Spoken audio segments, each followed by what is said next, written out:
quand nous le faisons, même si ça concerne quelqu'un qui dit qu'il est dans cette lutte, croyez-moi, nous devons le faire. Quand nous prenons le cas d'Afesio, dites-nous là où nous avions failli, dites-nous là où nous avions menti. Nous avons fait cette lutte-là contre beaucoup de personnes qui ont été arrêtées. Ça a été très rapide. Il n'y a pas eu de problème. Mais quand nous voyons qu'un frère qui a été arrêté, qui est dans la lutte, même si cette personne n'est pas dans le train et rien ne bouge, nous n'avons pas le droit de nous poser des questions. Et quand une personne qui se dit être dans cette lutte vient dire avec mon nom et l'argent que j'ai envoyé au nom du train de la liberté, que voilà les 500 € qu'il a donné, j'ai refusé de prendre ça parce que je sais que on n'est pas en bon terme. Alors que quelqu'un qui t'appelle ton enfant et maman est en prison, vous avez fait la relation entre vous et Marc, une relation plus grande que celle de cette personne qui est en prison et vous avez refusé d'aller prendre cet argent. Et nous, on était là, on dit, mais pourquoi le gars est malade, on ne le prend pas? Pourquoi on ne paie pas les avocats? Pourquoi on ne fait pas ceci? Mais parce qu'on a refusé de prendre de l'argent. Alors que vous étiez même au téléphone avec cette personne pour donner des consignes au niveau des données, du nom, comment envoyer l'argent. Vous nous dites de ne pas parler de cela, qu'on est plus grand que ça. Il n'y a rien qui puisse être plus grand qu'un frère qui est en prison. Et vous nous dites que nous ne devons pas faire ça parce que nous faisons la même lutte. Où est cette même lutte? Où est cette même lutte? Où est cette même lutte quand même les pères, les enfants de même père, même mère se cognent, se tapent? Mais depuis quand l'un de ces enfants-là va chez le diable pour comploter contre un de ses frères parce qu'ils se sont bagarrés? On se bagarre et on se parle après. Et vous dites que vous avez honte de nous, de ce que nous sommes en train de faire. Mais vous n'avez pas de dignité. Vous devez avoir honte. Qu'est-ce que vous voulez qu'on fasse derrière les cartons? C'est ce que vous voulez qu'on fasse derrière les cartons? Nous ne sommes pas prêts pour faire ça derrière les cartons. Quitter le train de la liberté si vous vouliez qu'on fasse les mêmes choses qu'on a fait dans le passé qui n'a pas marché. Vous posez la question, pourquoi les gens sont en prison pendant 4 ans, 5 ans, 6 ans, sans voir un juge? Vous ne voulez pas des comptes? Vous pensez que ces gens-là qui sont en prison pendant 4 ans, 5 ans, 6 ans, il n'y a pas eu de cotisation pour leur avocat? Je prends le cas Omolo. Il y a une sœur qui a toujours refusé que je donne son nom dans ce cas. Il s'est déplacé en Europe pour voir des organisations, des avocats, pour aller représenter Omolo. On dit avant d'aller représenter Omolu, que ces personnes qui veulent les aider mettent sur la lettre le gouvernement légitime, qu'il soit reconnu. Mais vous mettez ça devant Omolu. Nous avions cotisé, pas plus qu'il y a quelques mois l'année passée, les 2 jeunes qui ont été arrêtés, 500 000.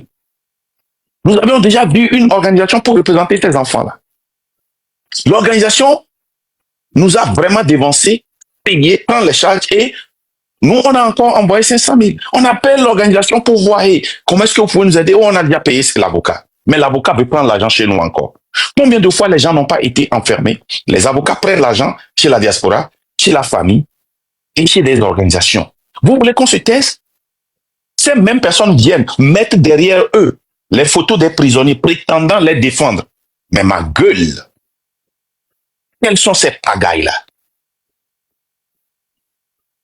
Vous nous dites que nous freinons la lutte alors que les gens sont en prison pendant des années n'ayant pas vu d'avocat parce que certains ont bouffé l'argent. Parce que et quand on donne l'argent et on ne voit pas le travail, on ne va pas poser la question. Si on n'avait pas posé la question, est-ce que vous saurez que l'argent n'a pas été récupéré? Et on dit que j'ai refusé de prendre l'argent là parce que je voudrais attendre jusqu'à ce que l'argent soit retourné.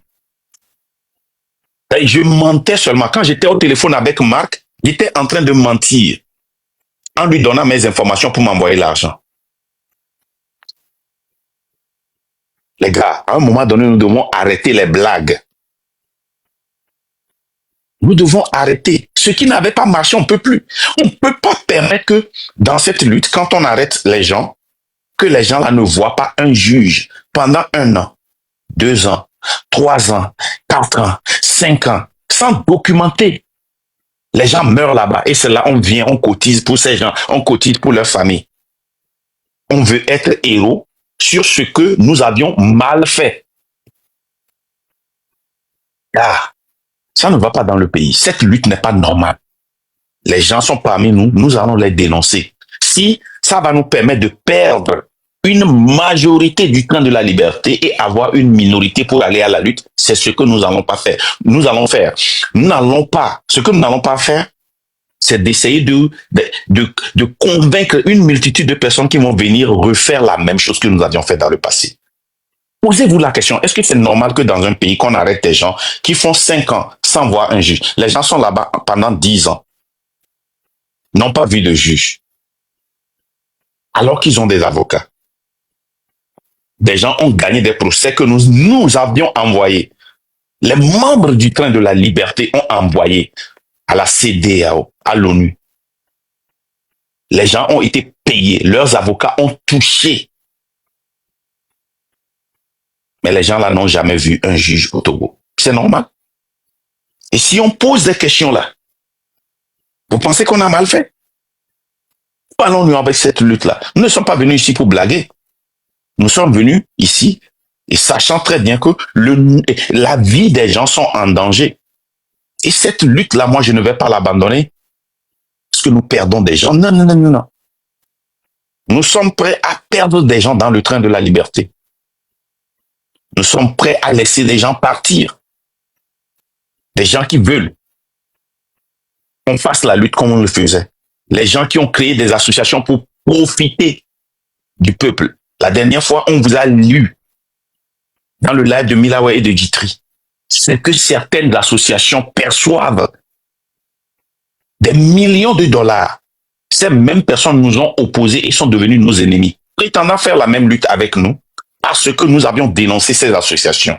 Aujourd'hui, ces gens se promènent dans des lives pour nous critiquer. Vous voulez qu'on reste derrière et qu'on continue pas à voir ça? Les gens qui prétendent, qui empêchent la lutte parce que tant qu'on aura des orphelins, tant qu'on aura une pauvre éducation, tant qu'on aura des problèmes de santé, tant qu'on aura des problèmes d'eau, eux, ils vont survivre. Vous voulez qu'on laisse ces gens-là? Vous voulez qu'on soutienne ces associations-là parce qu'ils vivent du malheur du peuple? C'est comme soutenir la France parce que la France nous a fait un don de 50 millions pour arranger un hôpital alors qu'ils pouvaient nous aider à construire des hôpitaux. Ils font jamais de dons. Et des hôpitaux de grande classe. Ils font jamais de dons, c'est des prêts. Ils font jamais de dons. C'est comme prêts. Si on dit que non, ne critiquez pas la France parce que la France a fait un prêt au Togo qui va nous permettre de mettre des eaux et des puits d'eau au nord et eux, ils vont venir prendre notre phosphate. Mais vous foutez de qui? Vous foutez de qui? Non, nous n'allons pas accepter ça. Nous n'allons pas accepter ça. C'est trop, c'est trop. Les gens vivent sur le malheur du Togo, viennent sciemment, ouvrent leur micro, prétendent crier contre le problème du Togo alors qu'ils vivent du problème du Togo.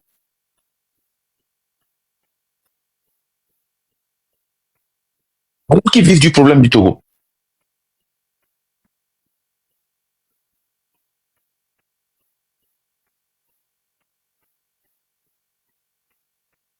Comment pouvez-vous expliquer qu'un avocat qui représente les Togolais chaque fois vient, oh, il y a ceci, faisons des lives, on fait des lives sur ces personnes-là, et que quelqu'un qui l'appelle maman, papa, maman est en prison et elle ne peut pas représenter cette personne. Et nous n'avons pas le droit de critiquer? Dites-moi. Non, avec cette lutte. Mais quand on parle de ça, vous dites, oh non, ne parlons pas de ça, parlons des choses intéressantes, dénonçons.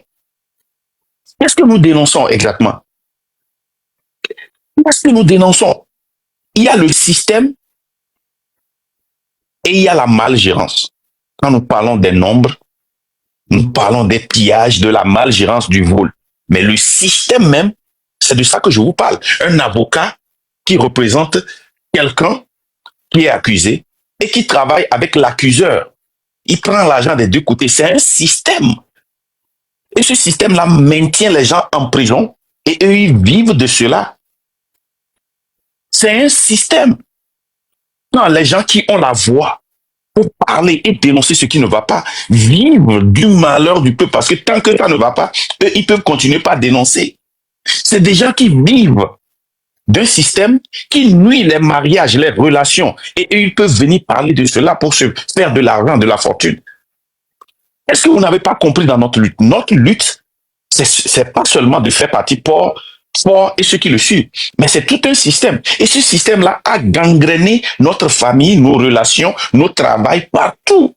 Et si nous ne pouvons pas tuer ce système-là en nous, avant qu'on ne vienne changer le système, qu'est-ce que vous voulez qu'on fasse? Le système, on doit attaquer le système. Écoutez-moi bien. Faites une analyse intelligente. Ce que je vous dis, quand j'ai fait des lives ici d'une semaine pour vous dire que il suffit seulement de voir une famille au Togo ou dans la diaspora pour comprendre le gouvernement au Togo. Nous avons accepté ce gouvernement, sa dictature, que nous avons ingéré cette dictature dans nos familles, dans nos relations, dans nos amitiés, au Togo et dans la diaspora. Nous avons accepté la malgérance telle que nous faisons aussi la malgérance dans nos activités. Nous avions accepté les courts chemins, que nous utilisons les courts chemins dans la diaspora aussi. Le gouvernement crée des systèmes, utilise des gens pour aider et publier ça, pour se faire populaire, pour que le peuple s'endorme. Ça, c'est de l'opium. Qu'est-ce que nous faisons? Nous créons aussi des associations pour prétendre résoudre ces petits problèmes-là. Et ça reflète le gouvernement. C'est de ça que nous parlons. Le gouvernement arrête arbitrairement pour faire taire des gens. Qu'est-ce que nous faisons quand quelqu'un parle de nous? Nous n'utilisons pas le système, les moyens légaux pour traiter ce problème. Nous arrêtons parce que nous connaissons. Mais nous, certains d'entre nous, qui veulent utiliser le système légal pour résoudre ces problèmes avec la justice, on nous accuse. On dit, toi, tu dois être grand. Le petit là qui s'est démerdé, pourquoi tu fais ceci avec lui? Tu dois être plus grand que lui. Non, il s'est démerdé pour aller en Europe. Les gars sont en France, qu'est-ce qu'ils font? Donc tu vas arrêter tout le monde. Nous qui voulons utiliser un système que nous voulons amener, les gens nous critiquent, alors que les gens là qui nous critiquent, c'est eux qui se lèvent chaque matin, qui disent, je vais appeler le procureur. C'est des gens qui arrêtent, qui enferment des gens arbitrairement parce qu'ils connaissent des commissaires. C'est un système. Nous ne pouvons pas permettre que ceux qui disent qu'ils viennent changer le pouvoir vont continuer par exploiter le peuple en utilisant le système que le gouvernement a instauré. Ça, je ne suis pas d'accord. En 58 ans d'esclavage, nous sommes devenus comme notre maître. Le maître nous a bien éduqués. Et toute personne qui sort de l'esclavage cherche à acquérir des maîtres.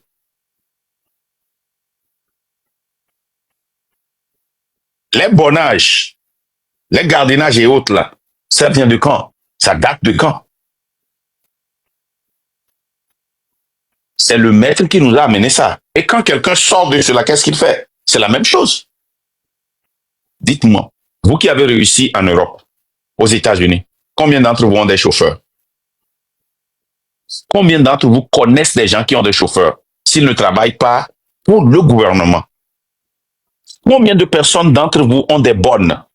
Combien d'entre vous, même les millionnaires, qui peuvent recruter des cuisiniers qui sont aussi des millionnaires? Les gars, vous ne voyez pas que quelque chose ne va pas au pays? Mais quand on rentre de la diaspora, qu'est-ce qu'on fait? On prend un chauffeur, 2 chauffeurs, on prend 3 bonnes, 2 bonnes, on prend 4 gardiens. Nous sommes ici, nous sommes en train de travailler à McDonald's, mais nous avons des gardiens qui sont au pays, qui travaillent là-bas, que nous ne payons même pas. Combien de personnes sont venues chez nous avec le dossier des colonels, des généraux, des ministres pour qui ils ont travaillé, qui ont refusé de leur payer? Mais combien d'entre nous sommes ici dans la diaspora qui les critiquent, mais aussi qui ne payent pas nos employés, ou bien rentrent au pays, créent des entreprises, mais ne payons pas les gens, ou bien on les paie sous le SMIC. Quand l'esclave est affranchi, il cherche à acheter des esclaves pour devenir comme le maître. Et c'est ce que nous faisons au Togo. Je refuse. Je refuse d'être comme le maître. Je refuse de devenir le maître. Je veux être cette dame américaine qui a pu s'enfuir et est retournée pour libérer certains esclaves. Je veux être comme ceux. Je veux être comme Toby. Je ne veux pas être comme le surveillant noir qui vient et qui donne l'opium aux esclaves qui disent, oh, ça va aller, ne fuyez pas, ne partez pas. Si le maître vous attrape, moi, je ne peux rien faire. Hein. Ah, vous savez que si je ne vous tape pas, on va me taper. Moi-même, je vais vous taper. Et c'est lui qui vient, qui met l'oreille, qui prétend les aider, qui écoute et qui retourne au maître qui disent, ah, ils disent qu'ils vont faire ceci. Hein. Vous ne voyez pas ça? Ces blogueurs, ces influenceurs, ceux qui ouvrent leur live, qui prétendent nous aider ici, vous ne voyez pas qu'ils sont comme les surveillants de Toby? Vous ne voyez pas? Ceux qui ne savent pas qui est Toby, c'est Kunta Kinte, qu'on a changé le nom pour devenir Toby. Kunta Kinte, là. Moi, je suis Kunta Kinte. Je refuse d'être le surveillant de Kunta Kinte Toby. Non.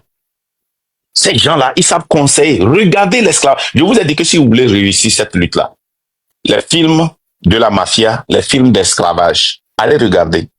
Regardez, prêtez attention de comment l'esclavage a été gagné, comment on a défié la mafia, mais prêtez aussi plus attention.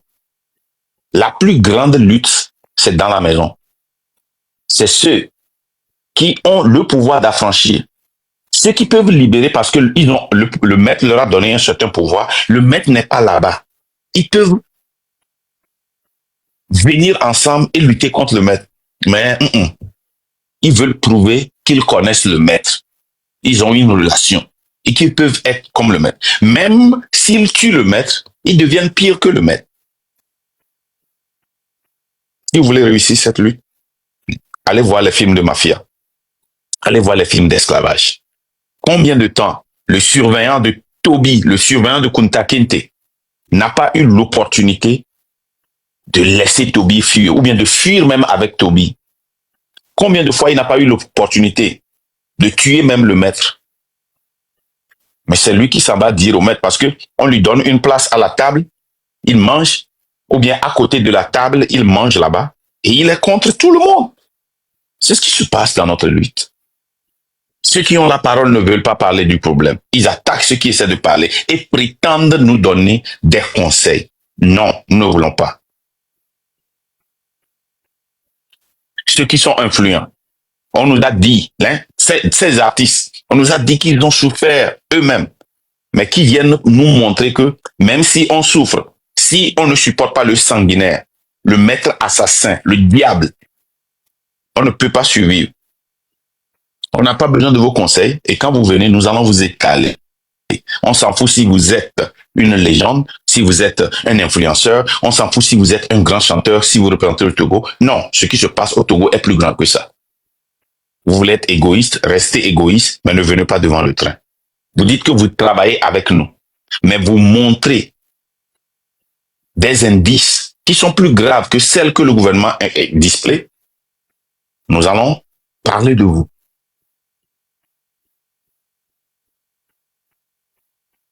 Et si vous êtes conscient et que vous ne travaillez pas pour libérer le peuple, n'essayez pas de venir nous conseiller. On n'en a pas besoin. On a besoin de ceux qui travaillent déjà. Ces gens-là ont gagné le droit de crier sur nous. Ces gens-là ont gagné le droit de nous dire de nous taire. Ces gens-là ont gagné le droit de retirer le micro de notre main. Ces gens-là ont gagné le droit de nous dire descends, ne va pas dans ce live. Ces gens-là ont gagné le droit de nous dire et de nous dire.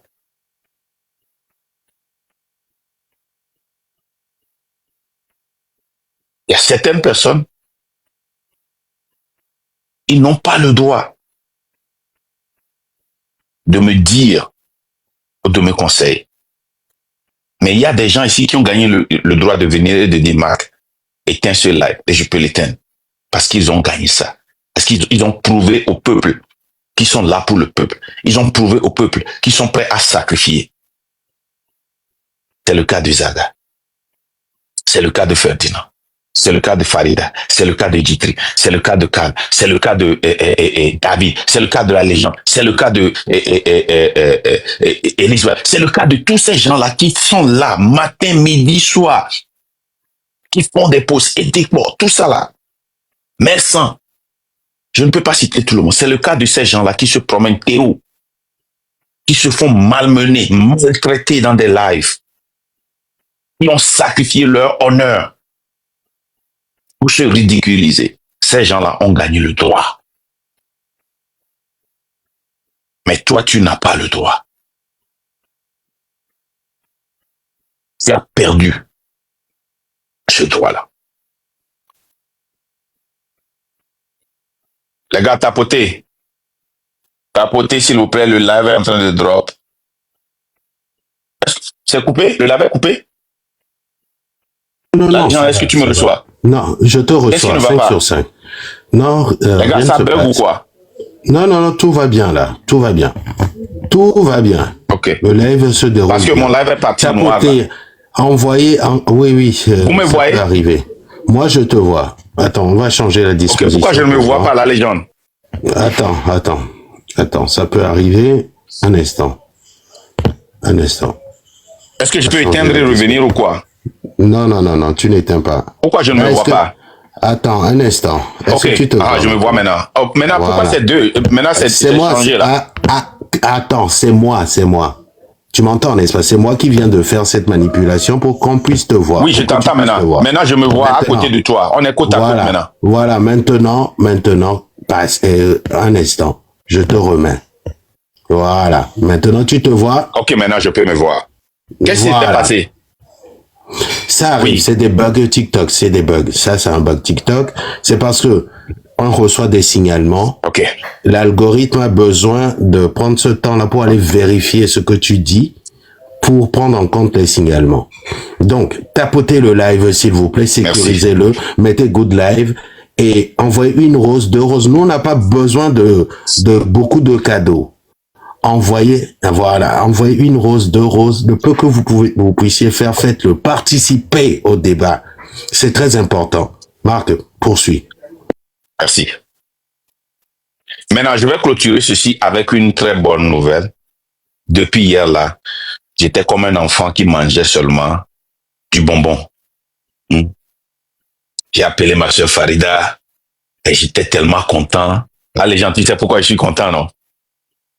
Et je suis très content. Ah oui, on travaille. Je suis très content. On bosse. Le travail derrière là. Hier là, c'est comme s'il était en train de manger du bonbon. Aussi, notre application.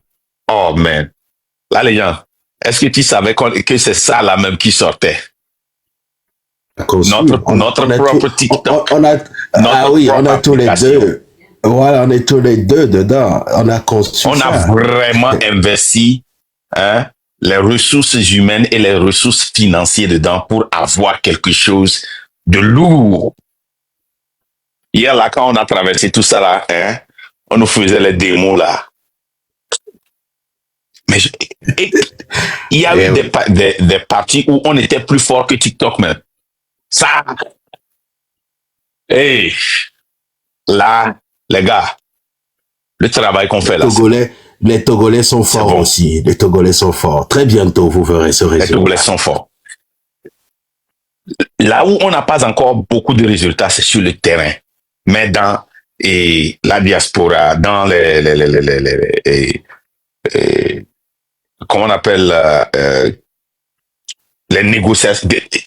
Les gars, quand l'application va sortir là, diplomatiquement là, on est bon. Et avec nos activistes, on est bon. Et ceux qui travaillent pour nous, ils sont bons. Et notre application aussi est bonne. Les gars, réjouissez-vous, ceux qui arrivent là. Ma fao, ma fao, ma fao. Enuke maoule jawa ma fao, ma On est en fao, ma 2025. fao de, ma fao. Les gars, On est en 2025. On est là pour peut-être, rompre avec tout ce qui n'a pas fonctionné. Et je prie Dieu que les Africains aient leur propre TikTok. Et je pense que ça là peut être notre propre TikTok. Comme les activistes l'ont promis. Si tous les activistes commencent par utiliser ça là et partagent ça avec leur pays, utilisent ça pour la lutte dans leur pays, c'est fini. Nous aurons notre propre TikTok et nous serons mobilisés. Vous voyez ce qui se passe aux États-Unis? Elon Musk a dépassé des milliards pour s'acheter X et c'est ça qu'il utilise pour changer les élections. Nous allons construire notre propre X pour changer l'Afrique. Mais on doit changer d'abord le Togo avant de changer l'Afrique. On doit d'abord changer le Togo. Si on change le Togo, nous allons investir dans le changement de l'Afrique. Mais le Togo doit changer d'abord. C'est pourquoi j'invite les panafricains à venir aider le Togo, pays par pays, étape par étape, pour qu'on puisse changer l'Afrique. Pour changer l'Afrique, le Togo, qui est un pays stratégique, doit être changé. Donc, maintenant, nous allons ouvrir le micro. C'est pour les témoignages.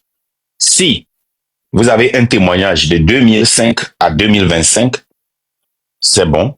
Si vous avez un témoignage en 2005, c'est bon. Que ce soit la santé, l'éducation, l'économie, l'agriculture, tous les domaines. Tous les domaines. C'est votre thérapie ici. Et c'est très important pour nous aussi, pour utiliser ça aussi, hein, dans la suite de la lutte. Donc nous avons besoin de vous. Venez, montez, parlez. Soyez précis. On ne veut pas de longues histoires, mais soyez précis. Soyez précis. Nous ne sommes pas venus ici pour faire un débat. Nous ne sommes pas venus ici pour recevoir des conseils chez des zouzous. Nous ne sommes pas venus ici, hein, pour vous laisser parler de long en large dans le mensonge. Vous commencez un mensonge, on vous arrête. Vous êtes ambigu, on vous arrête pour recadrer. Merci. Nous avons Pierrot Sagan. Pierrot Sagan. Vous avez un témoignage? Allez-y. Pierrot Sagan, démutez-vous, appuyez sur le micro s'il vous plaît. Monsieur Pierrot Sagan, une fois. On a du monde en bas, je vous rappelle, 2 fois. Pierrot Sagan, 3 fois. Alors, donc, il n'y a pas qu'un. Lors de l'humanité, vous êtes là, vous m'entendez? Et puis, les gens, je vais donner un crédit à quelqu'un. Parce que moi, quand je critique quelqu'un, et cette personne-là aussi fait quelque chose de bon, je vais lui donner crédit. Comment l'appelle-t-on? Le journaliste Amos, là. Amos. Je l'ai vu hier faire des interventions, je voulais lui donner crédit. Mais des fois, je me pose la question, qu'est-ce qui nous sépare même?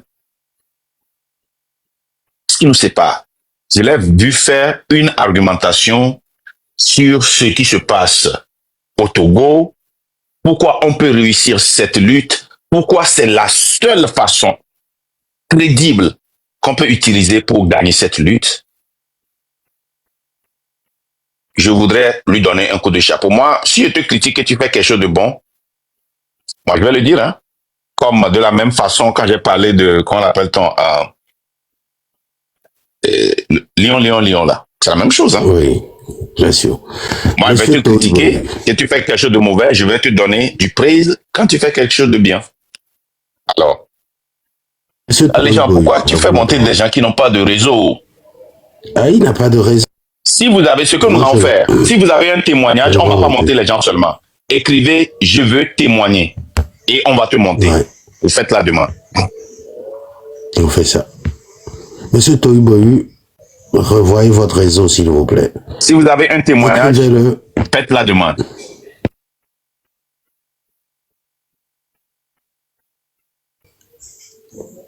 Écrivez. Parce qu'on ne va pas monter seulement. Si vous voulez faire un témoignage, écrivez là-bas. Je vais témoigner. OK.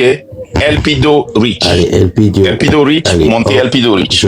Je le prends. Bonjour, monsieur Elpidio. Et puis il y a Pierrot Ségan. On va monter les deux là et puis on attend. N'écrivez plus. Sinon ça va se perdre dedans. Pierrot ne... Attends. Pierrot a dit, s'il vous plaît, témoignage contre quoi? Donc il ne sait même pas de quoi on parle ici. Donc, on va pas perdre du temps. OK.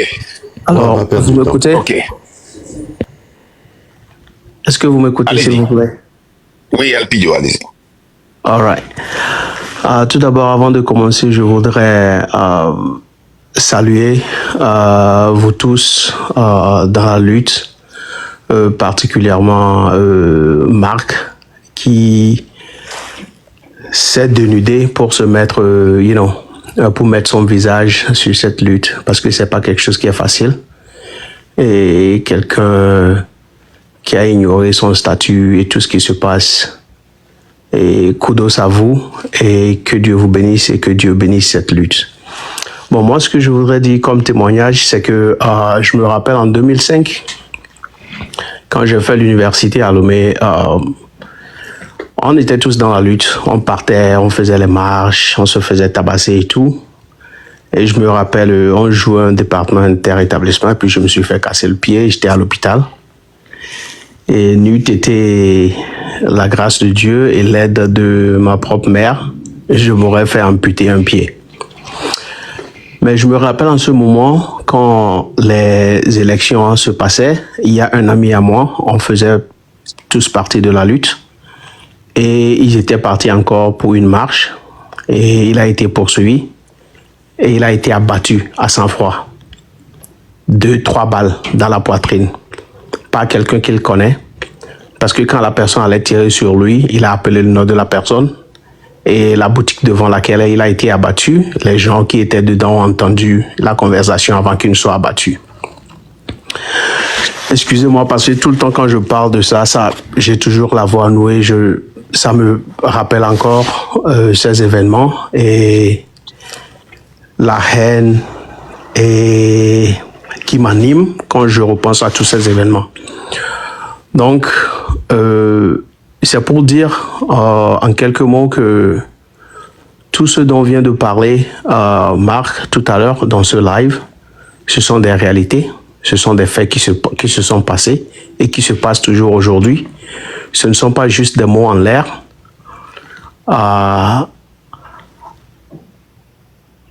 Alors, il est temps, je crois, sincèrement, qu'on vienne ensemble en tant que Togolais pour faire quelque chose et changer notre situation parce que personne ne viendra changer notre situation. C'est nous-mêmes qui allons changer notre situation. Et je crois que ce qui est en train de se faire ici, c'est un bon travail. Et spécialement le cleansing ou bien le lavage interne qui se fait et dont parle Marc. Parce que, comme tu le dis, c'est un système. Et si le système n'est pas mis au point clairement, même si certains partent, c'est la même chose qui va toujours se passer. Alors, je ne veux pas monopoliser la parole. Juste kudos à vous, que Dieu vous bénisse, force à vous. Et certains d'entre nous ne sommes pas... C'est maintenant, on a commencé par jouer TikTok. Donc, c'est maintenant qu'on apprend de cette lutte. Et on veut aussi savoir comment on peut aussi participer. Donc, il y a kudos à vous et on reste en contact. Merci beaucoup. Merci, monsieur Elpidio. Marc, tu as quelque chose à rajouter à ce qu'il a dit? Ton micro, Marc, ton micro. Ton micro, Marc, ton micro. Microphone. Et tu veux commencer à parler anglais? Monsieur Elpidio, je veux seulement vous dire merci pour votre témoignage et I'm very sorry. Certains de ces témoignages-là sont tellement émotionnels, mais je voudrais seulement te dire du courage. Et je ne sais pas, le gars là, avant d'être abattu, il a survécu ou bien il est mort? Non, il était mort sur le champ. C'est le premier fils à son papa. Le premier fils à son papa. Je vous dis, il a été abattu à bout portant, à 100 fois, il par quelqu'un qu'il connaît. La personne a tiré sur lui 3 balles dans la poitrine. Il est décédé sur le champ. Le jour-là, je me rappelle, j'étais rentré de l'hôpital, je crois 2 jours après que je sois rentré, j'étais assis dehors. Quand on m'a annoncé la nouvelle, j'ai failli casser l'autre jambe parce que j'ai sauté, oubliant que j'avais, un pied cassé, fracturé. Et j'ai sauté, mes amis ont dû m'attraper parce que c'était mon meilleur ami en fait. C'était mon meilleur ami en fait. Vraiment, c'est traumatisant. Bon, mais sincères condoléances. Vous voyez, Merci. je me pose la question, cette personne-là qu'il connaît, qui a tiré sur lui, parce qu'il est en train de manifester un mécontentement. Quelle est la vie de cette personne et la vie de ses enfants? Quel est l'impact sur cette personne et sur les enfants de cette personne-là? Son père ne Ça s'en aussi est jamais déjà, remis. c'est un message pour l'armée, la police, la gendarmerie. Ceux qui sont en train de manifester sont vos voisins, sont les amis de vos enfants, vos cousins, vos oncles, vos parents, vos mamans. Rappelez-vous de cela. Rappelez-vous que si ces gens-là arrivent à gagner, votre vie va changer. Regarde, actuellement où je vous parle, les professeurs d'université qui ont été promis une augmentation de 5 dollars ou moins, 10 000 francs CFA, depuis 2022, n'ont jamais touché ça. Hein. Nous sommes dans un pays où le gouvernement ne fait que promettre. Il y a eu dans ma vie beaucoup plus de pierres posées pour inaugurer un projet que de projets que j'ai jamais vus dans ma vie. Pour 50 pierres déposées, il y a à peine un projet qui est fini. Regardez depuis 2025, combien de pierres, combien de rubans aura coupé, combien de pierres il a posé et combien de projets il a inauguré. Et dites-moi combien vous avez vu. Mais ils ont reçu l'argent. Et quand vous allez sur le site de la Banque mondiale, de la FMI, de la BOAD, toutes ces institutions qui nous prêtent de l'argent, ils ont pris l'argent. En 2015, il y a de cela 10 ans. Combien de milliards le gouvernement n'a pas reçu? Amos. Si les gens t'ont tagué là, c'est que j'ai dit quelque chose de mal sur toi. Hein? Parce Non, il a commenté tout à l'heure en bas en disant que rien ne peut arrêter le train de la liberté. Oui, c'est pour ça que je l'ai invité. Oh, ok. Merci à Ah, ok. Parce que chaque fois quand je parle mal de lui, les gens le taguent et je le vois passer. Donc cette fois-ci, je ne l'ai pas vu. Mais je vais finir ça rapidement. Donc, les gars, prenons le cas de l'aéroport. C'est un grand vol qui a détruit l'économie du Togo. Si on avait utilisé, je pense que c'était 79 milliards que la Chine avait prêté à Ford quand il était allé là-bas. En 2015, c'était pour ajouter 2 terminals au port de Lomé. Imaginez comment ça devait changer le Togo. Plus de terminals, plus d'avions d'autres pays viennent là-bas, plus le trajet est moins cher, plus c'est plus court, plus il n'y a pas beaucoup de layover dans les autres pays. Jusqu'à présent, 10 ans, où est passé l'argent et où est le compte? 100 millions d'euros de financement. Dans ces mêmes 79 milliards, on devait arranger un pont au nord que son papa a commencé en 84. Où est ce pont?